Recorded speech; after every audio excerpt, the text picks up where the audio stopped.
दुनिया के लिए ये फैसला चौंकाने वाला हो सकता है, पर पड़ोसी पाकिस्तान में वैश्विक परंपरा के बिल्कुल विपरीत एक राष्ट्रपति ने अपनी बेटी को प्रथम महिला घोषित किया है। जी हां, पाकिस्तान के नए राष्ट्रपति आसिफ अली जरदारी ने अपनी बेटी आसिफा को देश की प्रथम महिला बनाने का फैसला लिया है, जिसे पाकिस्तान में खातून-ए-अव्वल कहा जाता है। आमतौर पर किसी भी देश में फर्स्ट लेडी का दर्जा राष्ट्रपति की पत्नी को मिलता है। पाकिस्तान के इतिहास में ये पहली बार होगा जब राष्ट्रपति की बेटी को ये दर्जा दिया जाएगा। आधिकारिक घोषणा के बाद आसिफा भुट्टो जरदारी को फर्स्ट लेडी की तरह सारे विशेषाधिकार दिए जाएंगे।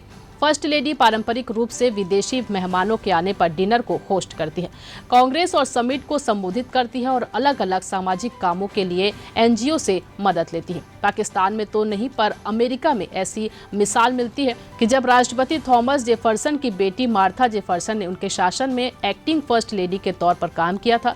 एक और अमेरिकी राष्ट्रपति एंड्रयू जैक्सन की बहू और भतीजी ने भी एक्टिंग फर्स्ट लेडी के रूप में काम किया था। आसिफा राष्ट्रपति जरदारी की छोटी बेटी है और अभी 31 साल की है। जरदारी चाहते हैं कि उनकी पार्टी पीपीपी के पास भी एक मजबूत महिला नेता हो, जो नवाज शरीफ की बेटी और वर्तमान में पंजाब की मुखिया मरियम नवाज के मुकाबले में सामने की जा सके। इसे देखते हुए भी आसिफा का राजनीतिक कद बढ़ाना चाहते हैं। ये भी जानना दिलचस्प होगा कि आसिफा पाकिस्तान की पहली बच्ची थी जिन्हें पोलियो की वैक्सीन लगी थी।